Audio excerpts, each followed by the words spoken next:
So this week we have how to insure flips and fixer-uppers properly, which is such a huge, I feel like it's even more important for flips and fixer-uppers because of, maybe unfinished construction or the risks for potentially get hurt. The key thing is to realize that depending on how much work you're going to be putting into it and how long that home is going to be vacant for, a regular old home insurance policy is probably not going to be right for you.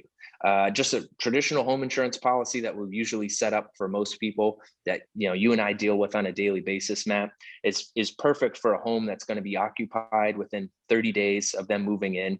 I mean, nobody buys a house and doesn't do anything to it. Some people are going to buy a house and for the most part do a little bit of cosmetic updates before they move in. They may refinish the floors or do something to the kitchen. That's normal. But what we're talking about is the people who are going to be doing some sort of like either a full 203k. They're going to be out of the home for 6 months before they move in. Now, the right way to insure a property like that is going to be with a builder's risk policy. Sometimes we call it a vacant under renovation policy. The idea is that policy removes the exclusions from a regular home insurance policy around renovations and vacancies. So, home insurance policies are going to exclude coverage for damage to the home by vandalism or theft when it comes to a home that's been vacant for more than 30 days. Are these policies going to be a little bit more expensive than your regular home insurance? Yeah, but it's because there's more risk and it's really worth it at the end of the day, So the key is just knowing what you're getting into and just setting your budget accordingly too. I think a lot of people are so concerned with the bottom line, but we say it all the time when we come on this show. It's like insurance is probably one of the things that you don't want to skimp on. There's other ways to save money. The coverage is actually pretty sweet in that you get covered for two limits. There's two separate limits on the policy.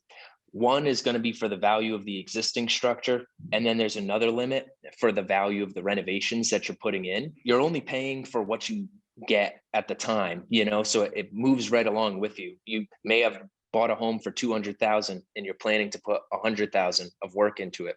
If on day one, that house burns to the ground, you're getting $200,000. But then on day 30, after you've already put in $50,000 worth of work into it, and that place burns down, you're going to be getting $250,000 back from the insurance company if something happens. So it works really great, if you set it up properly, and it's done that way on purpose. We want to try and keep the cost reasonable, and that's another benefit of those policies. If you took out a regular home insurance plan, you may only be getting coverage for the existing value of the home and not have that extra coverage for all of that extra work that you put into it. Once the work is completed, that's the time when we would typically then terminate that policy. We'd start it for them and start fresh with something new. If they weren't planning to sell the home, if they were just ready to move on to a regular, moving into the home and living in it,